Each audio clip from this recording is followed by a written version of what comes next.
Hello, and we are consultants for the United States Geological Survey. And when coming up with our solutions, we had to really address the key problem that comes with the Colorado River Basin is that the basin states do not want to reduce the amount of water they're allocated. They feel like the other basins should reduce their amount of water. So because of this, we had to come up with a solution that does not require the basin states to reduce the amount of water that they're allocated. Over the past several years, we have tried to have the basin states reduce the amount of water that they're allocated in an agreement. And each time they extend the deadline, we, the federal government, have already had to step in multiple times to try to solve the solution. However, neither basin can come to an agreement on reducing their water. The Colorado River has been in a mega drought for majority of the 21st century. The Colorado River Basin states need to come together to create a better agreement. However, seeing as that does not seem like it's likely to happen, we must step in and create solutions that avoid that problem. Because the Colorado River needs change, not tomorrow, not 3 months from now, not 2 years from now, but right now. When it comes to our solution, we came up with a three-part approach. The first is using reclaimed water for crops that are going to be turned into animal feed. The second is using reclaimed water for parts of the industrial process. And the third is the creation of educational programs that focus on animal agriculture, consumption choice, and water sustainability. The goal of this three-part plan is to reduce the amount of water that is needed out of the Colorado River without having to reduce the amount of water that is allocated to the states. When it comes to reclaimed water, what are some things that pop in mind? Some words that people think of when they think of reclaimed water. Reclaimed water comes from a variety of sources and it is then treated and reused for beneficial purposes such as agriculture, irrigation, portable water supplies, groundwater replenishment, industrial processes, and environmental restoration. When it comes to reclaimed water, there is a stigma attached to it. For example, during my undergrad experience at UCSB, we have edible plants throughout the campus, and for a project we had to go around collecting and eating them, and people were fine eating the plants until they found out that the plants were watered using reclaimed water. Suddenly they didn't want to eat the plants anymore. They felt like it wasn't safe. And this is not a class, a race, or an educational issue. This is a common feeling shared amongst people.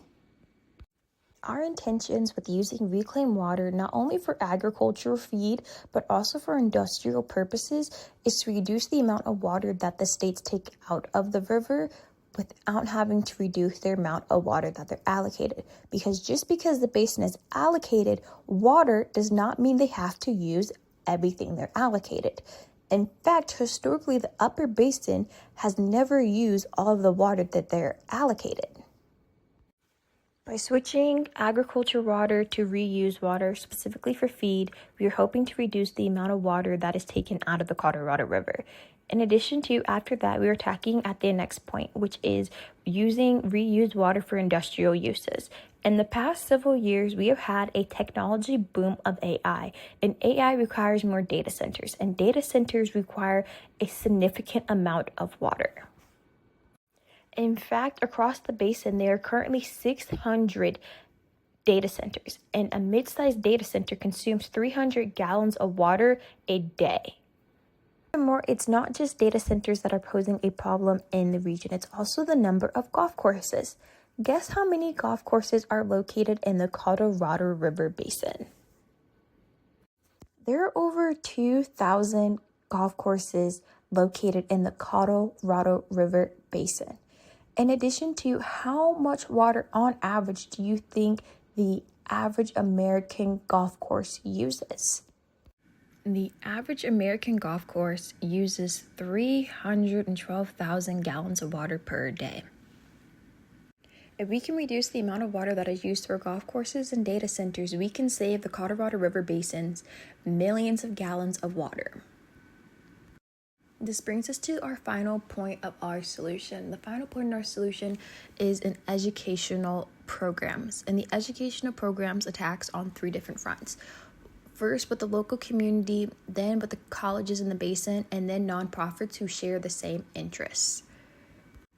When it comes to local communities, we mean by hosting meetings, going physically down there, and teaching the farmers of hay and alfalfa these alternative ways, such as using reclaimed water, in addition to teaching them other ways of feed, such as seaweed and crickets.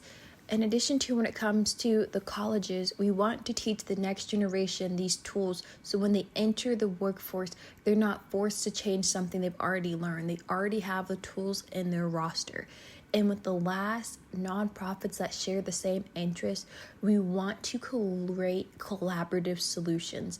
We don't want the government to just come in and solve the problems. We want everybody who has a hand in the region to play a part in fixing the solution, because solutions that come from the community tend to last longer than solutions that come from outside sources. The U.S. Geological Survey is in a unique position to be a leader in diversity, equity, inclusion, and accessibility in the earth sciences. That is our direct mission, stated in our on our organization website. We acknowledge that with 100 years of infrastructure supporting farmers, largely growing feed for cattle, many have been inequitably left out of water justice, appropriate allocations, and have been left out of the discussion, as well as positions of power. One specific way that we have supported justice measures here at USGS is a collaboration of 100 geoscientists working together to integrate data and storytelling, including in marginalized communities, largely non-white communities, and then as well as on native tribal lands. The program is called URGE. The acronym is for Unlearning Racism in Geoscience. It was founded in 2022, and we have many goals that are specific to justice, water justice, intersectional justice, racial justice. The program is a grassroots effort. We use peer-reviewed practices, and we look to implement those all in wherever is appropriate in the USGS. We integrate research, we collaborate with universities, and advocate for more fair, just policies and procedures in our policy codes. We are the organization that is regularly mapping, establishing risks, looking at all of the relevant integrated data, soil loss, erosion, all of these combined factors that would go into sustainable planning. We are the agency that's most hands-on, most integrated, as well as most prepared in terms of access, relationships, ability to invest, and intention to continue to support sustainability in this area. One of the projects that we're really proud of at USGS is our climate adaptation science centers. They are not only integrating data from the Colorado River Basin, but they are regionally situated with 9 locations and just a global perspective on sustainability and the climate change. Our priorities at the USGS directly contribute to improve public health in the region. Our expansive water testing program, like I already mentioned, is the largest and most integrated in the region. It's regular. We're testing for a wide spectrum of contaminants, planning ahead. We have systems of emergency response should there need to be any.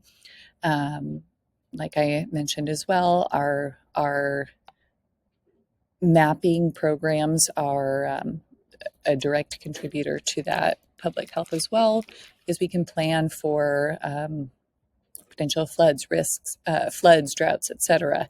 In addition to helping to address the harm to health that pesticides and the agricultural demands are in this region on all of our health.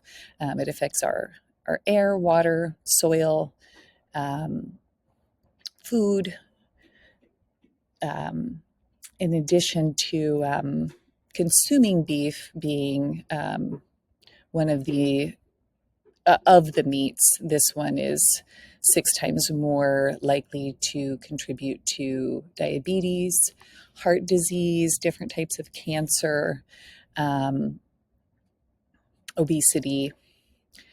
So while we respect that diet is certainly a personal and cultural and important health choice for everybody, we feel that our educational programs, in addition to our pesticide programs and our crop cultivation recommendations, would steer away from this heavy reliance on pesticides, and just the domino effect that the type of agricultural pest management that's taking place in the area. We can contribute to better ways and less harm for our community. And that would include things like recommending more plant-based diets through education as to why that's important, recommending different types of meat rather than red meat.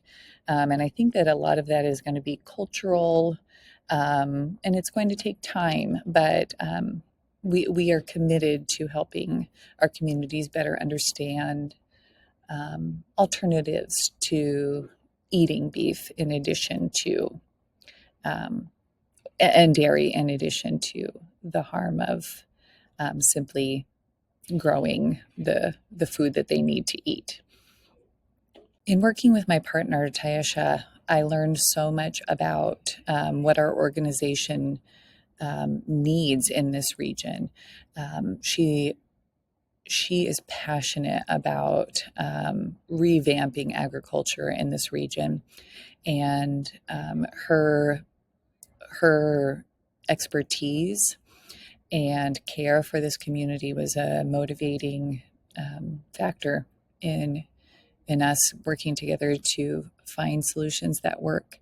I'm very interested in radical dietary changes and examining our cultural norms, and that was something that was passionate to me to bring to this discussion, was the larger conversation around the American average meal, the American average person consuming 3 servings of meat in a day, which is in excess of the 1 serving of meat per day that is recommended by Harvard Medical School.